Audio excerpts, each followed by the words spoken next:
Get ready to hear from white community as they give strong responses to the unaliving of Charlie Kirk. Check it out.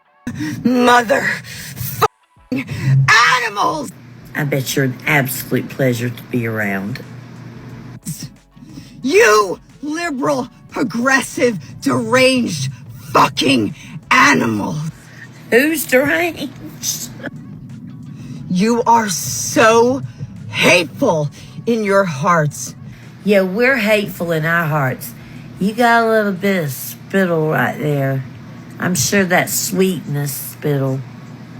To go out and shoot a young man who's never hurted anyone. You upset, so I'm gonna let that one slide. With Christian values, a young, beautiful family, a father, a husband, a friend, a son. Man, I wish y'all would have got this fired up over all them youngins that were killed in school shootings over the years.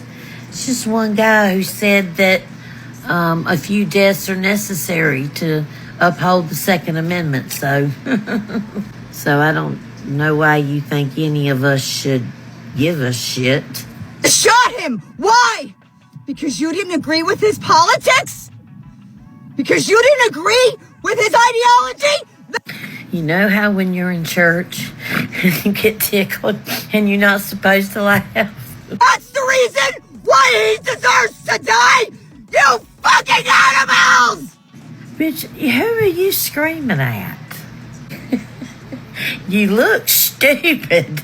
Bullshit! I've never been so pissed in my whole life. I just murdered Charlie Kirk right here in Utah. I'm so freaking pissed right now. This is bullshit. I just saw blood squirting out of his neck.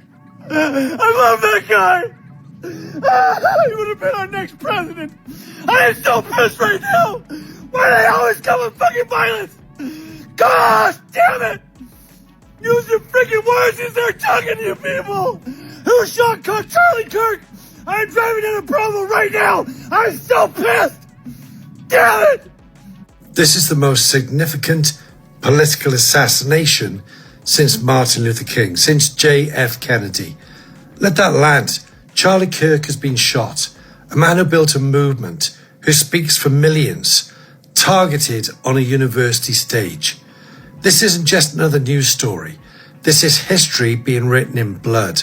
When Martin Luther King was gunned down, it tore America apart. When Kennedy was taken, the world shifted forever. And now, in 2025, Charlie Kirk has been struck down from 200 yards away. Whether you loved him or hated him, this changes everything. It sends shockwaves through politics, through culture, through the very idea of free speech. A bullet doesn't just silence a man, it echoes through a nation. And I'll tell you this, what happened in Utah will shape the future in ways we can't yet imagine. This is the most far-reaching act of political violence in our lifetime. So Real America's Voice did confirm that Charlie Kirk did pass away due to the assassination that happened today at Utah Valley University. I think everybody's pretty much still in shock right now. But if anything, this just goes to show how truly sick our country is right now. That diversity of thought doesn't exist in America anymore. That the rhetorics and the propaganda that's been pushed on Americans is so strong that there are sickos that would actually assassinate you because you believe differently. Charlie Kirk has created a revolution in America that will be unmatched. His love and knowledge for country is something that has changed this next generation. Conservatism is under attack. Christianity is under attack. The best thing we can do right now is pray for his sweet family. He's leaving behind a wife and 2 babies. And we need to keep his movement alive. We owe it to him. He has inspired us. He has taught us so much. And it's up to us to keep it going. Charlie, we love you. We thank you for what you've done, and we promise we'll keep your messages alive. It's hard to believe that God has greater work for you, but apparently he does. So we'll see you on the other side. I'm going to read some of my favorite quotes from Charlie Kirk. We made a huge mistake when we passed the Civil Rights Act in the 1960s. Women should not work, but instead serve their husbands and raise children. If my 10-year-old daughter were raped and became pregnant, I would not allow her to have an abortion. Birth control has created very angry and bitter young ladies, and women in their early 30s, they're past their prime. Abortion is our modern Holocaust. If a 6-week-old fetus is not alive, then what does abortion do to the fetus? That's like saying an 88-year-old with dementia isn't really alive. At least 8 babies were born alive during botched abortions and subsequently died without receiving any care, treated as medical waste and discarded. Planned Parenthood's claim to offer health care is nonsense. They do abort. He referred to transgender individuals as, quote, a throbbing middle finger to God, and then said that they should be taken care of the way we used to in the 50s and 60s. I can't stand the word empathy, actually. I think empathy is a made-up, new age term that does a lot of damage. Are you guys happy now? You sick fucks. He died. Charlie Kirk. Shot and killed. He was 31. He wasn't a Hollywood celebrity. Agree with him or not, he was someone putting himself out there every day trying to make this world better. He was a Christian. I am not. That's okay. And go ahead and come at me in the comments for being visibly emotional about this, because I've watched you all sit here and cry over Ozzy and Taylor Swift getting engaged. When is this going to stop? Charlie Kirk spent his time having reasonable conversations with people. He wasn't violent, and while I didn't agree with everything he said, I believe he was a good person, trying to make a difference for what he believed in. Can you say the same? The sheer and complete lack of empathy for your fellow man, and you think you're heroes. If you're one of the people celebrating this, I can't wait for you to get your karma. I really can't. And as someone who has watched people get their karma all around me, I know it's gonna be good. So good luck. And I hope you're happy. My only hope is that this makes some kind of a difference, the kind of difference that he was trying to make with his life. As he leaves behind his wife and children, he was only 31. The time to come together is now. Comment, it's time to come together now. Okay, I love you guys. At the Utah Valley University. But I'm going to speak on 2 things because 1, I do not encourage nor endorse shooting somebody just because you don't agree with their political opinion. However, I'm going to show you a clip of Charlie speaking on this exact same fucking issue. But I think it's worth it. I think it's worth to have a cost of, unfortunately, some gun deaths every single year so that we can have the Second Amendment to protect our other God-given rights. Oh, but wait, there's more. People say, oh, Charlie, how do you stop school shootings? I don't know. How did we stop shootings at baseball games? Because we have armed guards outside of baseball games. That's why. How did we stop all the shootings at airports? We have armed guards. And see, this is the problem with the right-wing media. I'm pro-gun.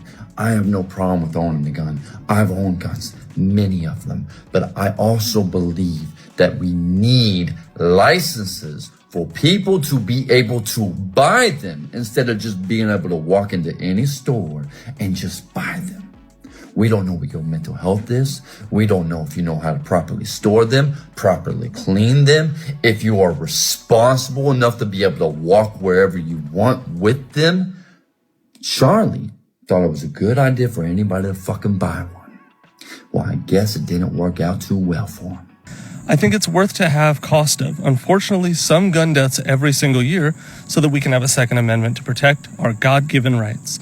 That is a prudent deal. It is rational.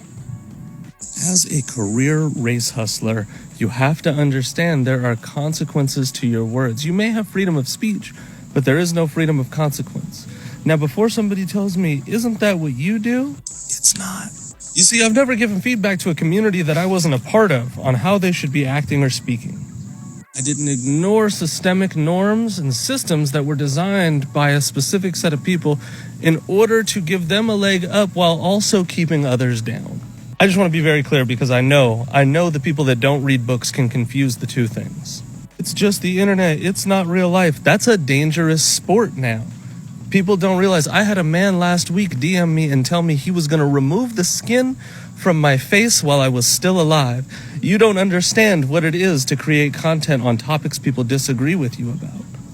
A career race hustler whose literal last words were gang violence before being shot in the neck by a white person.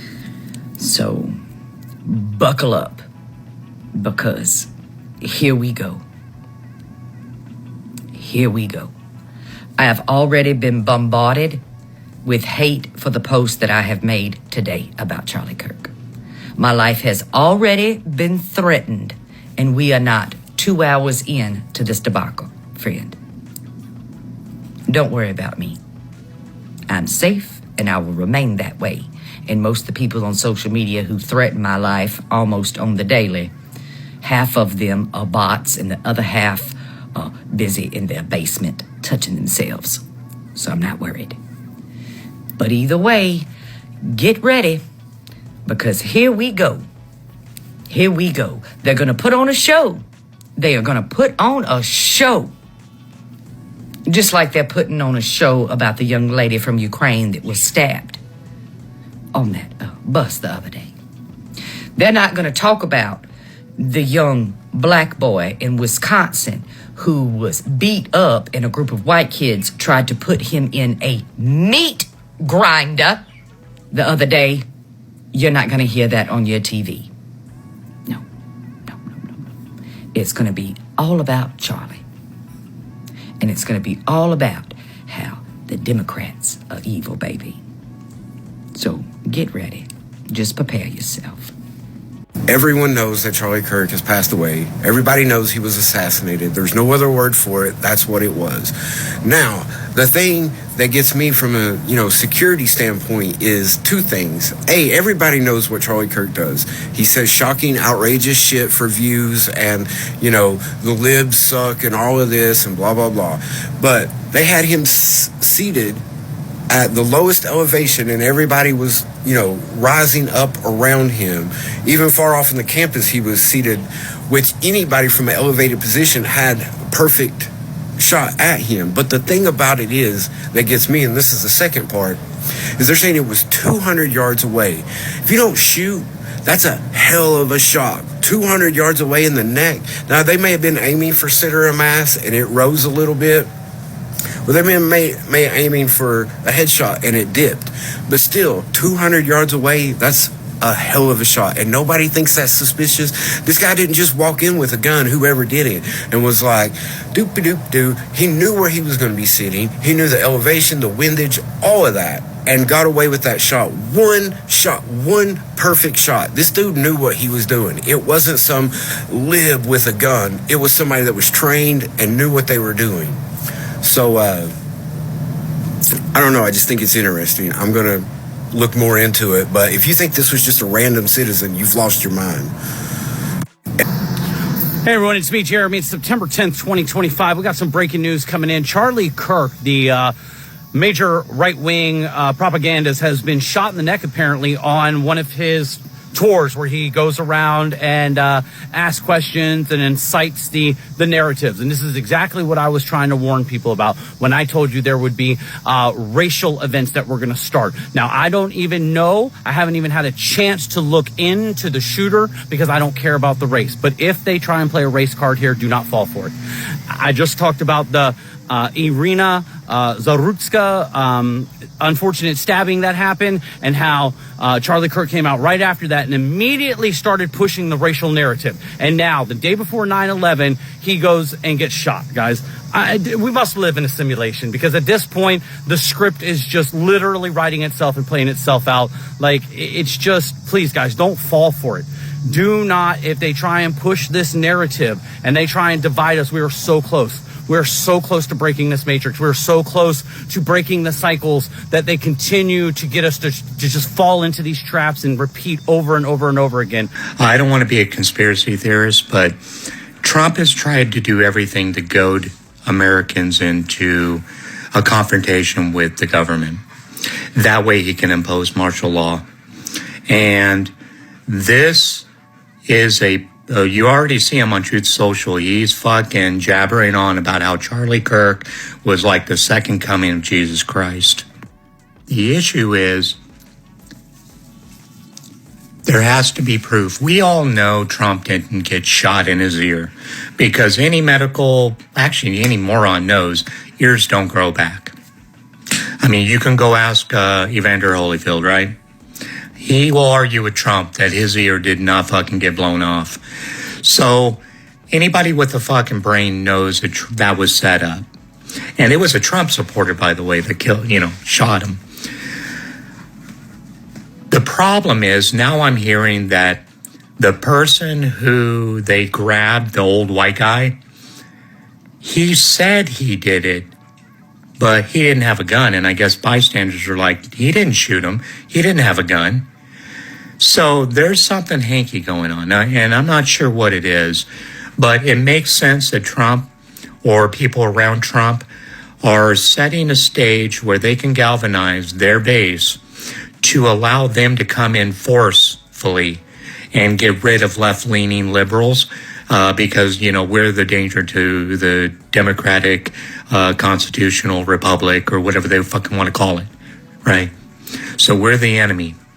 And in 9 months, he has not been able to get us to react the way they wanted us to react in Project 2025, and it's infuriating them.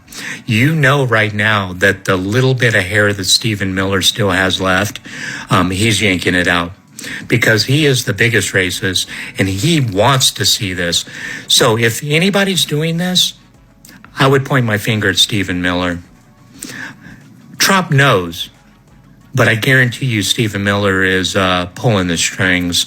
He's the one that's dealing with the unsavory folk that are setting up these events. I do understand that consequences and accountability is so difficult for your people. However, you need to understand that everything else aside, voting, politics, everything else aside, he, as a human being, stated that in a country where you have the Second Amendment, where you have the right to bear arms, that what happened to him is just a thing that happens sometimes. That is just a thing that is going to happen. So independent of everything else, he merely predicted exactly what, I can't have sympathy for it. He didn't have sympathy for it. He said that it was a natural part of living in this country. So it's a natural part of living in this country. As for his wife, if you marry fascism, then you're too deep enough in it that I don't have to have sympathy for you. As for his children, if something had happened to them, then I would feel bad for them. Nothing happened to them. Actually, I'm going to go ahead and add that not having him as a father will probably end up better for them in the long run. This is divine judgment. America is under judgment, not by man, but by God himself. The same God who judged Egypt, who judged Babylon, who judged Rome, is now weighing America in the balance and finding her wanting. America has sown destruction, and now it reaps decline. It has sown arrogance, and now it reaps humiliation. It has sown lies, and now it reaps truth, truth that cannot be hidden anymore. America is a land built on blood, on the sweat and suffering of the people it has enslaved, displaced, and silenced. But tell that truth today, and they call it divisive. They call it unpatriotic. They want you to believe that history is just a collection of dates and figures, stripped of the brutality, the deception, the theft. They tell you the Trail of Tears was just relocation, that the Colfax Massacre, Wilmington Coup and Massacre, Rosewood Massacre, Atlanta Race Massacre, Ocoee Massacre, Tulsa Massacre, Harlem Race Massacres of 1943 and 1964 was just riots, and that Jim Crow was merely a setback. What they refuse to admit is that America was never a nation of freedom. It was a nation of conquest, built on white supremacy, and it has never stopped being one. And that is why they are so desperate to erase the past.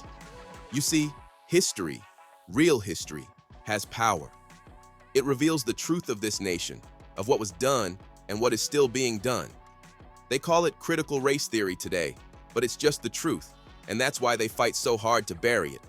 From school boards banning books, to politicians scrubbing slavery, from textbooks, to social media platforms, silencing voices that dare speak honestly about America's past. White supremacy is culturally ingrained into every aspect of white society, in the home, school, religion, and politics. But tell me, what does it say about a people who fear history? It says they know their hands are bloody, and they are terrified that their children will ask them why. Because the truth would destroy their illusion of innocence. The same way it did when the world saw Black Wall Street burn. The same way it did when Jim Crow's chains were exposed for what they were. The same way it did when the Southern strategy was revealed as a blueprint for racial control, not democracy. But America has always had a strategy. Slave patrols became the police. Redlining became modern real estate steering. The plantation became the prison. And now, they want to act like none of it happened. They want to rewrite history to keep future generations obedient, ignorant, docile. And yet, what they don't understand is that you cannot erase pain. You cannot erase memory. You cannot erase the reality of people who have suffered and endured. This nation made laws to steal land from Native people. The Homestead Act gave free land to whites while barring Black freedmen Americans from ownership. The Immigration Act of 1924 made sure America remained a white country, closing its doors to those it deemed unfit. And when we, Black freedmen Americans, dared to build wealth, dared to thrive, they sent mobs, they sent bombs, they sent laws disguised as justice to tear down Black freedmen Americans' communities. And it wasn't enough for them to unalive us. They had to erase us. They built highways through our neighborhoods, turning communities into ghettos. They passed California Proposition 14 to uphold segregation. They used COINTELPRO to assassinate Black leaders. They used the daughters of Confederates to put Confederate statues in our faces, not in 1865, but during the Civil Rights Movement, as a warning, as a message. And still, they want us to believe in their version of America, an America where slavery was a misunderstanding, where the Tuskegee experiment was a footnote, where mass incarceration is just an accident. No, sir. No, ma'am. White supremacy is in the bones of this country, in the schools, the churches, the homes, the politics. It is a disease, and they refuse to cure it. But there is something they should fear more than the truth being known. They should fear what happens when the next generation realizes they have been lied to. What happens when young people of all colors understand that history was stolen from them, that their textbooks were propaganda, that their teachers were ordered to deceive. A people who know they have been deceived do not trust, and a people who do not trust begin to question everything. That is what America fears most, not the past, but the reckoning it demands. And that reckoning is coming. No matter how many books they ban, no matter how many voices they silence, no matter how many lies they tell, truth is like a flame. It spreads. And once it touches the people, it cannot be extinguished. The question is not whether America will reckon with its past. The question is whether America will survive what it has done. Tell me what you think about this topic. Hope you find the information in this video informative. Feel free to like, subscribe, share, comment. Thanks for watching.